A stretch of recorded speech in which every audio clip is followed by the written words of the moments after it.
Hey everyone, it's Brian. Just a quick show note before we begin today. When we were recording this season 3, we were still wrestling with what to call the small, formative communities we often refer to that are helpful and even necessary in our journey into deep discipleship. We've referred to them as immersive communities of formation, or ICFs, and 5-element communities. Down the road a bit, around episode 50, we finally just decided to call them greenhouses. That's the term that stuck, and if you go to our website, you'll find lots of information on greenhouses. So as you're listening today, you may hear some of those old terms, such as ICF and 5-element community. If you wouldn't mind, just mentally substitute the term greenhouse when you hear those older terms, and you'll be all set. Greenhouses are also covered in full in the Soil and Roots book, and you can find more information about that on the site or on Amazon. Thanks so much, and enjoy the episode.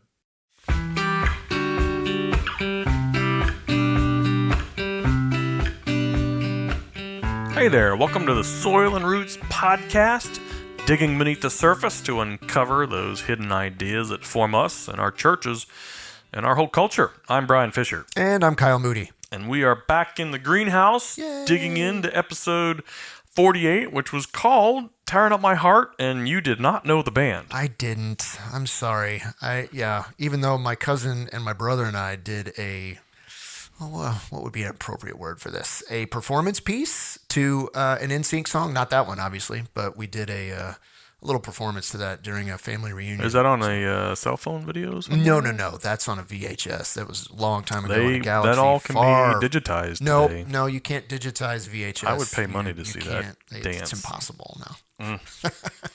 Well, we're here to explore our fourth key element of formation. So just a little bit of context for everybody. This season is all about 5 key elements of formation, and we are talking about what we call immersive communities of formation, or 5-element communities, which we are proposing was actually the biblical model. When you look at how Jesus modeled discipleship with the folks that he hung out with, and then the types of communities that were planted in Acts and beyond, we see these 5 elements just bursting out everywhere. And of course, part of the concern that we're addressing here on the podcast is that many of us experience a formation gap. We're not in Christian communities that embody all 5 of these elements. We tend to focus, pretty heavily on the 5th one, which is instruction. Mm-hmm. And we're not experiencing the fullness of genuine discipleship because we don't have these specific type of communities.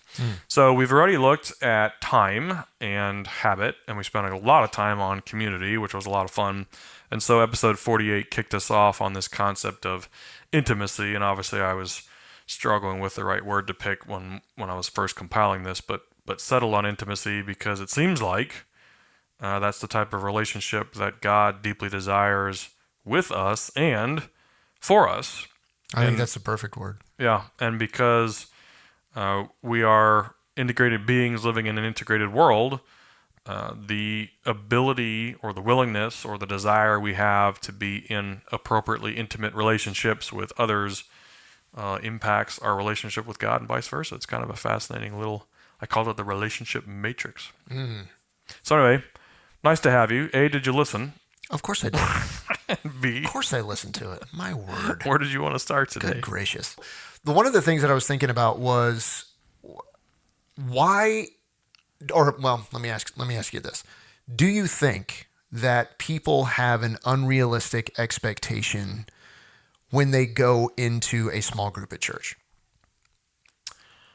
Wow, that's a big question. So can you give me a specific example? Do you think they have an unrealistic expectation of intimacy? Well, I think that's probably dependent on the church itself and its sort of philosophy and reason why they have small groups in the first place.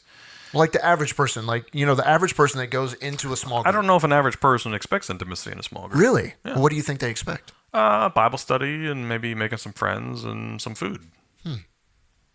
I mean, that would be not all people, but right. I've been on average. That's what you think. I think depending on if the church sets the expectation that their small group and again, we're using terms that are so loaded, so I'm Right. hesitating to compare a 5-element community with a small group, but No. it's almost unavoidable. But Yeah, I wasn't saying. I mean, I was just putting yeah, because yeah, we're putting 5-element communities kind of on the side right, for in a right now. I'm separate just talking category. about yeah. Yeah, I think if the church sets the expectation that our communities are intended to be places where people are formed Hmm. more to be like Jesus, and that requires, or is best, when there's sharing and transparency, maybe even confession in the appropriate circumstances, then somebody would walk in saying, "Oh, this is probably going to be an interesting, pretty deep small group."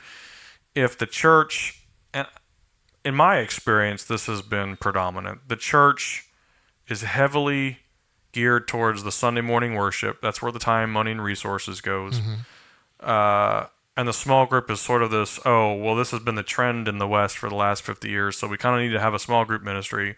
And maybe they have a small group pastor, and maybe they don't, or somebody presiding over it. But it's typically, hey, we need some leaders. They have a nice house or a place to meet and sign up. And, everyone is very different because you have different leaders. And sometimes the church says, here's what we want you to study. And sometimes people don't. But, the small group in many ways has replaced Sunday school. It's just the modern day version of Sunday school. You go to Sunday school to learn. You go to Sunday school to be taught. You didn't go to Sunday school to be formed. You went to Sunday school to learn something. And by and large, I think small groups today are not set up for formation. They're set up for the sharing of information. So I've been a part of small groups. So, we're going to study this book of the Bible, which is great. We're going to study this curriculum. Okay, cool. But there's no expectation that it's a place where we're going to share our stories and grow to become more like Jesus. We're there to learn more about Jesus. I tend to think that's how most of them are set up. Yeah. Yeah, because and the reason I asked that, and the reason it was kind of heavy on my heart while I was listening to the episode was Michelle and I had, when we were first married, we went to a church and tried to get plugged into a small group, and we went to we asked around to several different ones, and they said, "Oh, okay, maybe we think this one would be good for you." And so we went, and for several times, I mean, they had different activities and things that they did, and they kind of rotated to different people's houses and stuff like that. But the feeling that we got every time we went was we were just kind of on the outside. And again, I don't think it was anything malicious. I don't think that they were intending to, seclude us at all. I think it was just that group had gotten comfortable together, and they had these shared experiences, and it was they didn't know how to really welcome us into that community and to provide that kind of intimacy with us. And again, could we have done some things differently? Sure, but that was that we got a very bad taste in our mouth for the whole like community group, small group kind of thing. And so when you started this group with the Soil and Roots thing way back before, right when you were starting the podcast, and even before that, this idea of community group and small group was still kind of raw for us, because we were like, ugh, it just was not a good experience. And so as we started diving into this, and we're talking about 5-element communities and ICFs and whatever label As we you want to put continue on to it. confuse our audience. Right, exactly. Yeah. But that was something that was just so appealing to me. And the level of intimacy and that level of knowledge of each other, and knowing that it's not just about, fitting in, or it's not just about following this certain structure. It's about getting to know ourselves, getting to know each other. And then after that, diving into, having this working on our relationship with Jesus and going into that. That was something that was just mind blowing to me, and seemed like, Well, I'm sorry you went through that. I mean, that's not a good way to get started as a young couple. well, yeah. And Jess and I have had positive experiences and not as positive experiences in the traditional small group model. When we were young marrieds, we led a group that was fantastic, and we moved out of the area. But to the best of my knowledge, that group, like 20 years later, is still together. That's awesome. And have done life together and have grown together as best as I can tell. I mean, we've lost touch with most of them, but it seems to be thriving Maybe it's thriving because we left, but that's another story. No. No, but they have maintained a very deep sense of community. But yet we've been a part of other groups in other states and other places that the groups just aren't gelling. You have wildly different expectations. You have one or two people that are just there for reasons that aren't really related to being formed into Jesus. What was the book? Oh, it was the book on the class meeting, which we talked about earlier this season, where he said there's three types of small groups. You have fellowship groups, informational groups, and formational groups. And I think the vast majority of small groups in the West fall into the fellowship and the instructional. So they're not designed to cultivate relationships. They're designed to transmit information. So your experience may have been you had certain expectations which the group itself didn't have, or you got unlucky and got into a clique situation Right. where they didn't want somebody. But it gets back to the purpose of the group. That's what makes what we're exploring here so interesting, is because we're talking about forming groups specifically for the purpose of becoming more like Jesus in the context of the kingdom. And at least in my life, that has not been normative. That has not been the reason that we go to small group. So, do you think that the reason why they're largely informational is because it's too daunting to try and create groups that have that level of, I mean, because I love the one of the definitions that you shared in the podcast with for intimacy was that deep understanding. So, do you think that that's just too? We don't know how to do that, so we're just gonna we're not even gonna mess with it. I think we just don't expect it. I don't think we know we need it. So again, when we look at discipleship as a whole, I mean, part of the premise of the Soil and Roots ministry is that the West has lost the holistic kingdom nature of discipleship, and it's been replaced by conversion, which means we just have to become better evangelists, or it's become therapeutic, which is we got to get our shot in the arm of Jesus on Sunday mornings, and then we go about our lives otherwise. So we're not going to church, or we're not part of a Christian community to be formed in the context of the kingdom. So we're there for other reasons. So I don't know if it's a matter of training or competency or desire. I don't think I think Western Christianity as a whole doesn't actually expect to make disciples. I think it hopes to make converts and maybe educate them. But in terms of people who love like Jesus and do the things that Jesus did, I don't see that as the expectation of much of Western Christianity, which of course is why we're exploring it. It's a good question. So let's talk a little bit about the people that have tried that and have been burned. And You're talking to one of them. well, and I mean And you us are too, one of them. right? Yeah. So how can we help people? How can we encourage people to continue to go and try to find these groups, or to try to find this connection? Because I know a lot of people, a very dear friend of mine was brought to Jesus through a group like this. Yeah. They saw these people living in community, and they were like, what is this? And they gravitated towards that. And because of the way that group was living and how they were chasing after Jesus, he and his wife became believers. And it was an amazing thing. And so, Arguably, that's supposed to be normative. right. I mean, yeah, that's the kind of thing that we're shooting for, right? I mean, that's what it's all about. And so how do we help people that have been burned? Well, intimacy requires risk. Right. One way is to set the expectation that if we are going to lay ourselves bare, and again, this is not every single relationship all the time. You don't see that with Jesus, and you don't see that. That's not wise.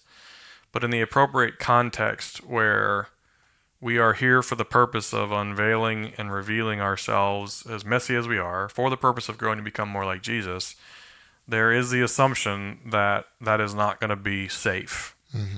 It isn't safe. There's nothing, you can't look at the way Jesus conducted his relationships and loved people and say it was safe. They killed him. So to love is to assume that risk. Well, and I don't think that it's coincidence that one of his inner circle betrayed him.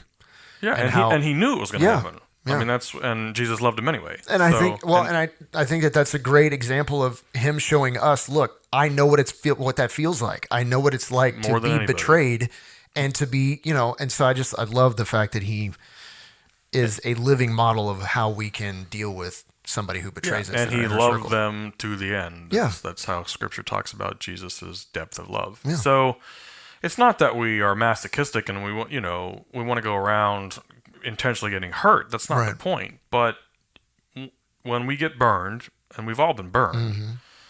we want to be wiser. We want to be able to discern healthy relationships from non-healthy relationships.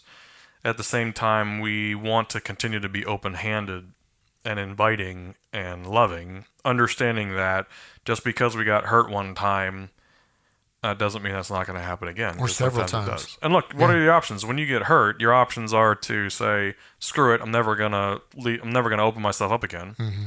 or to open yourself up to everybody, Yeah. which becomes very dysfunctional, or to say, "I'm going to pray for wisdom and discernment in relationships and continue to take risks because that's what's been modeled for me."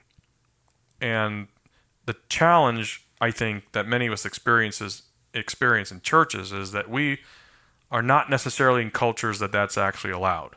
So, Rosaria Butterfield's comment that she thinks the modern church actually breeds loneliness, which is that's a fairly strong criticism. Mm-hmm. And I'm still working through that myself. And she's particularly talking about singles, and I think there's a great argument there. But are we breeding loneliness because we are not actually creating cultures that allow us to be ourselves? And when we are talking about being ourselves, we're talking about people who have doubts, people who have disagreements, people who are frustrated, people who things aren't always great and rosy, even though we show up in our Sunday best and we raise our hands in worship and sing loud, whatever. I'm not sure those are the cultures we're creating. I mean, I remember being in one church and we offered to lead a small group. They said, "That's great. You just can't disagree with anything the pastor says." Oh, that was just right off the bat. Yeah, That it was the part of the first thing they training. said. Yeah, Oh. you can teach whatever you want, but you can't disagree with anything that comes from the pulpit. Oh. I'm like, well, look, I think the pastor's great, Right. but to ask me to affirm 100% of what comes out of his mouth is not something that I can abide by. Plus, I would argue we probably have better formation by actually saying, well, let's talk about the things we didn't agree with and work them through. Mm-hmm. So that's what I'm saying. Like, if the church's point is basically to spread the pastor's dogma Right. and only his perspective, that's not formative. That's the Yeah. opposite of formative. Yeah. That's restrictive, and now we're into an environment that's more legalism than formation. So there's a lot going on here. But my point is, to be intimate, to open ourselves up to appropriate intimacy, is to assume risk, and I would argue it is to assume we're going to get burned once in a while, and also that means that we allow things that we typically don't associate with church, which is doubt and disagreement, struggle, and not quoting Romans 8:28 every time something goes wrong. What we need is to be suffering with the people that are suffering. Mm-hmm. So let's drop the pithy verses and the trite expressions and the meme Christianity and the McJesus, and let's be real. And real means that we accept the struggles and the doubts and the dissensions and the things we want to explore, and instead of shutting those down and saying that's not allowed here because you're going to make us look bad, we say, no, this is a community where that's welcomed, and we're going to be with you. We may not even answer all the questions or be able to answer all the questions, Right. because there's a lot of questions we can't answer, but we're going to be with you. Yeah. We're going to be with you. Well, and I think a lot of it is living that by example, Like you Yeah. get into a group like that, and so many times it feels like everybody in the group knows what's up. Everybody in the group there are no problems. Everybody, Right. The only problem they have is, I didn't read 200 scriptures today. I only read 150. And so You heathen. right. So you have these expectations. You have these unrealistic expectations where you walk in there and like, oh my gosh, well, these people they can't possibly relate to me because and we have this need to project this image of, well, I've got it all together, or I know all the answers, or, I'm not struggling or whatever, which is absolutely ridiculous. And one of the things that I've learned is the relationships that I have formed that are meaningful and deep and intimate are the ones that I can allow myself to be raw and open and vulnerable and humble and scared and confused. And I mean, it's all over the Psalms, right? We talked about this the other day with David. Just, I mean, he's laying it all out there. I mean, everything that is he's wrestling with or everything he's struggling with. God, where are you? I mean, screaming this out. My bones are aching. I mean, that's what God wants. That's the kind of relationship I think that he wants us to have with ourselves, with him, with our spouse, with other believers. I mean, that's the model that we should all strive after. But it's so hard to let those guards down, because then it's like, well, what is this person going to think of me? Or how are they? And I think some people in church are worried about how they're representing the church. Like if I'm in this small group and I'm letting myself down and people know that I've been going to this church for a while and I let my guard down and I'm intimate about the things that I struggle with, and they're like, oh, well, how can they be a quote unquote good Christian if they're struggling with this or if they're wrestling with that, And it's hard. It's tough to achieve that level of intimacy. I think it's setting the expectation that a 5-element community is a place where over time, as we build trust carefully and slowly, that it's a place where the heart can be revealed and explored and healed and formed with a group of people who are all on the same journey. Mm-hmm. And that's just a very different vibe than the traditional Bible study or small group. Now, I'm a huge fan of Bible studies and small groups. Mm-hmm. Don't get me wrong. It's great. And there's nothing wrong with fellowship and informational groups. No. And that's not the case the book was trying to make either. What they're saying is there's a lack of formative communities because they're more intentional, they're deeper. The questions being asked, the discussions being had typically transcend the sort of polite dialogue that we often experience in our Christian communities, and that is actually more formative. It gets to this idea, we talked about in the last episode that our relationships with God, self, and others, we tend to view as independent. Oh, I can have a deep relationship with God even if I'm not in, transparent relationships with others. And what Kurt Thompson and others are saying is it's a relational matrix. Our ability to be in a deepening relationship with God is somehow dependent on our ability to understand our own stories and ourselves, and our ability to have healthy, transparent, vulnerable relationships with others. Which is real. I mean, I spent a lot of time, and I'm still wrestling with it, trying to figure out how all that works, because I assumed, well, if I just pray and I do my personal devotions, then I'm good. I'm developing an intimacy with God, not recognizing that, whoa, wait a second.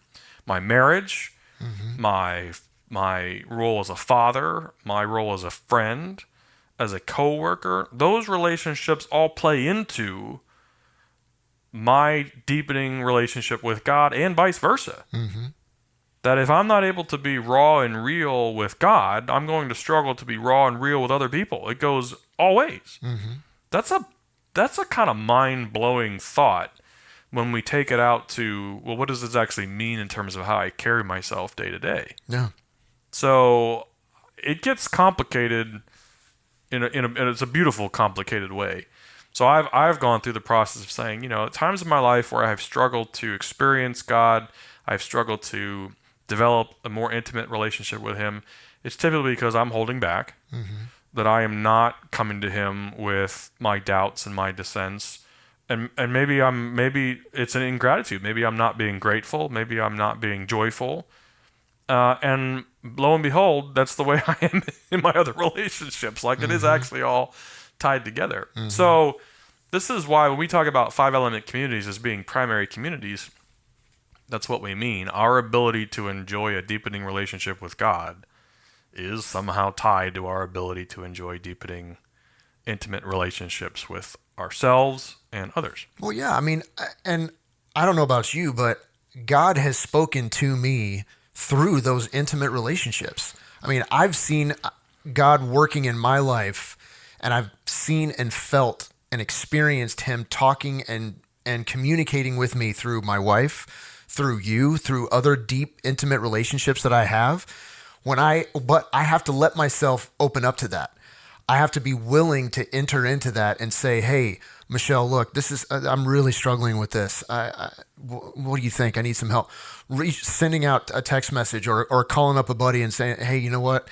I'm really struggling. I need some prayer right now. I can't tell you, just the other day, my buddy Luis, I was really struggling with some stuff a couple of days ago. And I just sent him a text message and said, hey man, I just need some prayer. I'm really struggling. Within 30 minutes, he shoots me back something that I knew he would get back to me, but I had no idea what he was going to say. But the thing that he sent back to me was just exactly what I needed to hear. And I didn't know that that's what I needed to hear. Does that make sense? Like Well, because if Lewis is right, the quote that we ended the program with last time, C.S. Lewis said, the primary way, now you might disagree, but the primary way that God works on us is through people. It isn't through our religious rituals, as good as they are. It isn't through instruction, as wonderful and important as that is. It's primarily through the people that God has placed us in community with. So if we're not in community, Right. we're missing out on formative relationships. And by the way, sometimes we are formed when relationships go sour, and in God's providence, He even allows those to be, beneficial for us long term. So, yeah, I think what you're saying about your buddy makes complete sense. But it does require you to be transparent and vulnerable and sometimes uncomfortable, and it requires him to receive that in a way that isn't condescending. If I have learned anything in the last 2 years, God brings people into our life at exactly the right time if we're able to see what He's doing and if we're open to seeing what His immense and crazy love for us. What you mentioned before about everything being integrated. It's all connected. Everything is. There's nothing that happens by chance. There's nothing that happens by accident.